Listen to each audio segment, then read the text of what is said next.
All right, welcome back to the channel. This conversation, or this monologue, as Daniel might call it, is based on a conversation I was having with my buddy Alex the other day about Elder cassettes, and it got me thinking what I still have left in my collection now. Things come and go with me. It's more about the hunt than actually keeping boxes of crap that serve no function. So I've sold things on, like my Eric Carr advanced cassette. Now, that was one of the original 81 mixes that there were 3 copies of it, I think, that were made for a coin as part of the album project, and that they were rejected outhand as faulty. But it turned out that all that was wrong with them was the pressure pad was misaligned. So once I fixed that, it played perfectly. I got my high-res transfer of it and then sold it on to a friend in Scandinavia who's a collector, and it went to a good home, so that's good. I got rid of my US remaster cassette. Never had the Columbia House version of it, if there was one. I can't remember if that was. And then I got rid of one of my original 81 issues. I still have one that I'll be showing today. So I figured it'd be fun just to go through some of the collection, starting with this horrible one. Now, as a fan who was living in the US in the late 80s, this horrible thing with that terrible font, or type as it is, the white spine, like hot in the shade, the clear media. Now, they had beige as well, and a variety of different plants made these, so collectors get into those manufacturing plants. This one has the underscore, or the underlined polygram logo, so it's, I think, 91-ish. I hate this tape so much. It's just terrible. So I had already picked up one used by then. I traded a friend for the original 1981 issue. I traded him, I think, Def Leppard, On Through the Night, and 5150 for this. And this isn't the original one anymore because I've lost that years ago, but this is the original US issue. And it comes in 2 varieties as far as I'm aware. The early one has the original track sequence on the back, just like the album, and it still has the same inners. You get a variety of different tapes, tape media types, and different manufacturing plants. So it also has the opening monologue, which I can quite enjoy as one who does it often. So that's the original. The other version has the corrected track sequence, and I think that's a little bit more common, as is the case with many of the Elder releases. Now, in the mid 80s, I think it was 85, the Polygram reissues of the whole catalog took place, and all of those black spine J cards, this is one, which I'll show in a second, where it was assumed that the Elder did not exist. I think if you look at some of the catalogs, there was a release code for it on LP and cassette. Now, I've never seen one of the LPs. I thought Robert Conti was going to mention that on one of in his book, actually, because he apparently had a lot of documentation around what was made by Polygram, coming in as their catalog consultant in the early 90s or mid 90s. So it does exist. And it took me many years to actually have one come into my hands, and it wasn't because I was looking, it was because I bought a box of tapes, and both the Creatures of the Night with blue cover, which I consider to be a transition, and the Elder from 85 were contained on it. And this one sadly has writing on it that I've not bothered to take off. It has the adjusted track sequence, of course, but there you go. You can see the polygram code. And to me, this looks so much better. It also has on the inside of the J card the little introduction to the Elder concept. So it's very cool that it does exist. And good luck finding it. It's out there. It's out there in a lot greater numbers than I ever remember it, but that's probably just because of the internet having more of an impact. I do still have an advanced cassette. This is an advance of the modified track sequence, so the actual release one.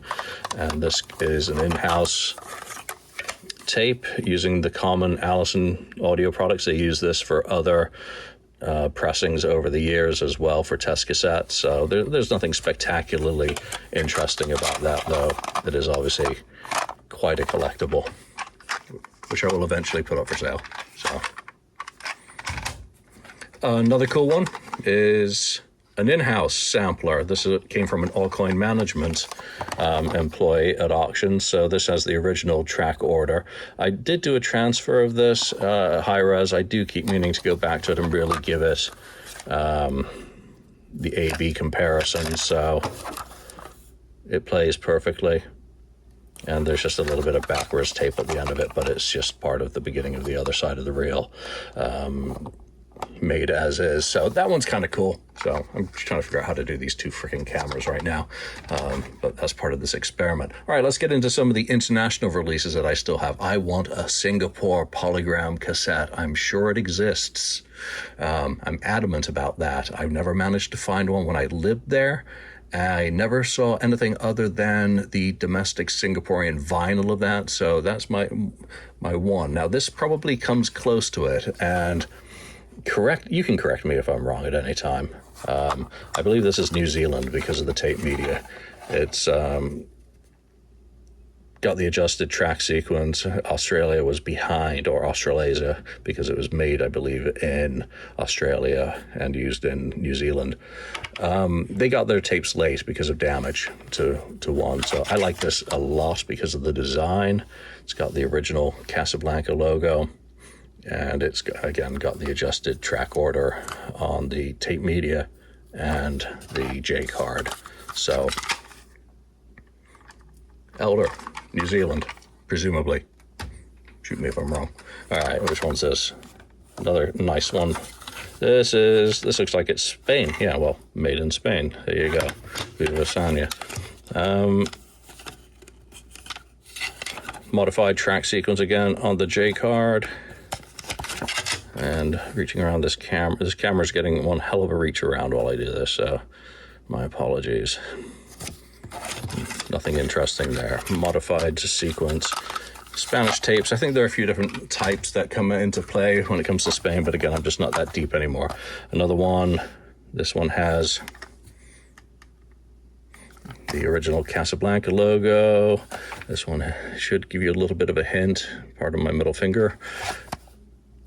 It's, again, modified track sequence. I think this is Norway. NCB. There you go. So the C in the circle tells you if it's Norway or Sweden, I believe. And again, collectors with more knowledge on this stuff than me can chime in the comments. If there are any comments, or if there are even any views of this sort of video, because, again, this is just going through cassettes one at a time. Okay, this one is Australia. Just fact-checking myself while we go. Yeah, so the other one was definitely New Zealand then. And again, this has the modified track sequence on the J card, and the labels, starting with the Oath, is what we refer to as the modified track sequence. And this one's up next. Again, most of these covers for Polygram are the same. They were consolidating and making everything consistent. This one looks like it's Dutch. So it does have the original track sequence on the tape media, starting with Dark Light on the B side. You will find hybrids as well, just like the Canadian LP. There's a hybrid with the original mix. The US, you can find original mix labels on the center rings of some. And then on the J card here, it's got the correct track order, and I think most of these do play the modified mix rather than the adjusted one. Another one of these.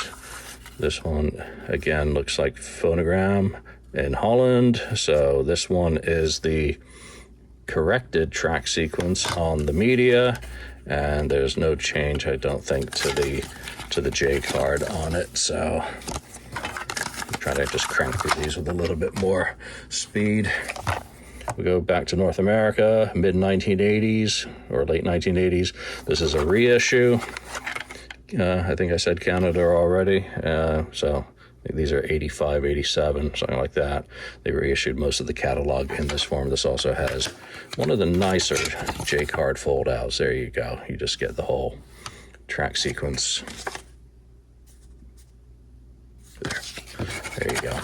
Very nice design. There are, of course, Columbia House versions for Canada and the US. All right, moving on. Another slight variation. This one is another Canadian. All right, so this is original issue from 1981. There's one way to avoid getting the wrong track order on the cassette. Don't list it. But on the inside of the card, you get, oh bugger, there's writing on that one. You get the introductory story, and it's got the modified track sequence on the J card. All right, this is going on too long, and I've still got like 8 cassettes to go. So another one of these. Mexico, titles in Spanish. A World Without Heroes is number 1, so that is the adjusted track sequence. And The Oath is the very first song. So same on the J card, nice beige J card, but everything was polygram, phonogram by this time. Moving on, another one without borders. Blue, immediately, you know it's Italy. So no track sequence on Italy, adjusted track sequence on the J card, and this also has the tax paid stamp on the actual J card. A lot of cool collectibles from the era on polygram in Italy. Great stuff. All right, this must be a German or West German. No, I'm wrong. It's France, and it has the modified, or pardon me, the original track listing on the media, the modified on the J card, but a very appealing, just put a square on the logo. Works for me, looks good. Always like these phonogram cassettes. This one's German or Austrian. So there we go, made in West Germany. And no track listing, modified on the J card, big and bold and brash. 3 more to go. Like the other boxy designs, this one, Perry, there you go. That should tell you exactly where this one's from. This is from the Philippines. So there's no, well, actually there is, I just can't read it, and it is the adjusted track sequence on the tape. It's a nice tape, actually. I smell the petroleum from here, and modified on the J card. That was, I keep meaning to list all my Philippine cassettes. Though I don't like that miscut. Wasn't trimmed perfectly. Whatever, I'm not fixing it. If you buy it, you can fix it. All right, another one with a boxy front design. This one is, oh, this is from England. I can't remember which one is which. There's one with a beige spine, which I think is the original issue. These all have the modified track sequence. And then there is the other version, made in England. You'll get a variety of made in Great Britain, United Kingdom, or England on phonogram cassettes. So let's put that one out of the way. No difference, no real difference on the J cards, but on this one, your spine is in red, so that may be the 82 reissue. Whole catalog came out again at that time. So that is the cassettes that I have left. There's a bunch that I don't have. I don't have Austria. I'm not sure if that even is a cassette. I don't have a bunch of the Canadian ones, which are all reissues. Japan, I'm not spending that money on Japan, and it's not that different for my tastes. Getting into Japanese cassettes is a very, very dangerous area and expensive too. Yeah, no Brazil. None of the South American markets. If you want to get into collecting cassettes, be prepared to go down a rabbit hole like you didn't know existed. Or if you've been doing so on the vinyl side of things, it's just as bad when it comes to cassettes as well.